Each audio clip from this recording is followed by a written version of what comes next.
What's up, guys? Um, I'm back. I'm not gonna show my face anymore on YouTube or Facebook, so I'm keeping this down from now on. No, I'm kidding. I'm putting on a hat. But anyway, that was stupid, huh? Anyway, we're back with Shake and Bake. Today on the Turbo Year single cylinder, um, 4-stroke in this case. I had a couple people ask, but we can go over some stuff on 2-strokes too if you want to.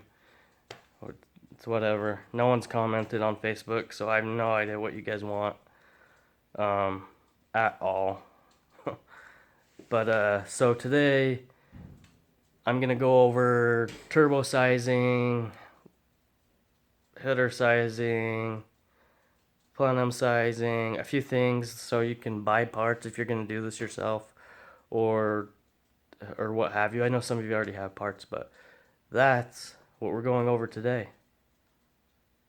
Let's get into it. When we first started all trying to turbocharge these, I started trying to turbocharge it in '07, the Raptors. Um, this is a GT12 compressor. This is what I use now. And this is a GT12 turbine housing. That's where your exhaust header would feed into. This is what I use now. And I actually use, this is a, well anyway, I actually use one where this is all ported out bigger. And this is ported out from 2 inches to 2.5 inches. Okay, it's a TD05. This guy's a TD05 16G Evo 3 is the turbine side you want, okay?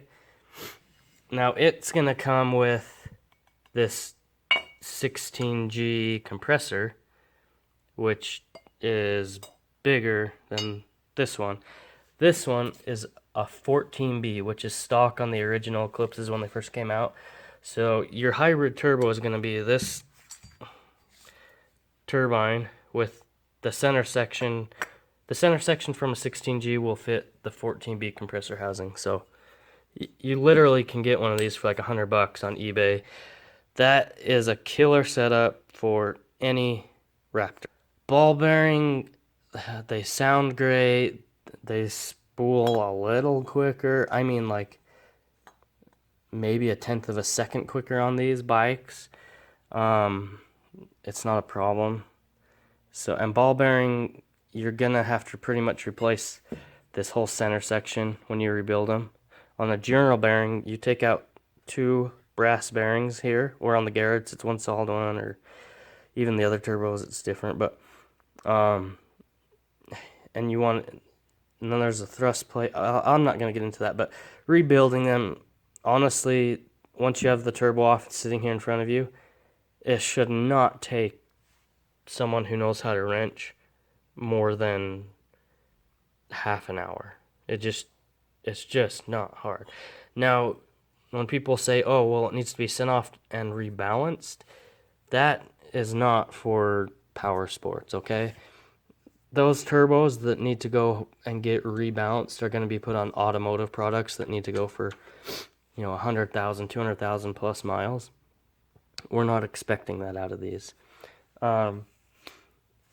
And I like to rebuild mine just every winter because it's so cheap to do and I just don't have to worry about it anymore. So, that being said, I know, actually, that bike that was here, Skip just picked that up today, but it was a K&T turbo and it's been turbocharged for 10 years, and we finally just replaced the turbo, and it was only because of a mistake. A little too much oil was put in and caused the oil pump to fail. But that being said, whatever turbo you use, you don't need to run coolant lines to them. It's just so easy to do, and I think it improves longevity a little too. It really doesn't heat the coolant up that much. You think it would, but it doesn't. The oil lines, you actually can get ceramic ball bearing turbos that do not need oil feed if you're really looking to save weight. It's not that much more weight, so I'm not worried about it. Another thing you guys are gonna want to do, in my opinion, is these bolts, or these studs. They were studs. Take those studs out. Be careful taking them out. Heat this up a little maybe before you take them out, and then just use nice bolts to put it back in, okay? It makes it so much easier to just take this off instead of having to fight those studs to get your header back on. I actually built this setup so I literally can just take off these 4 bolts and just pull this whole section out.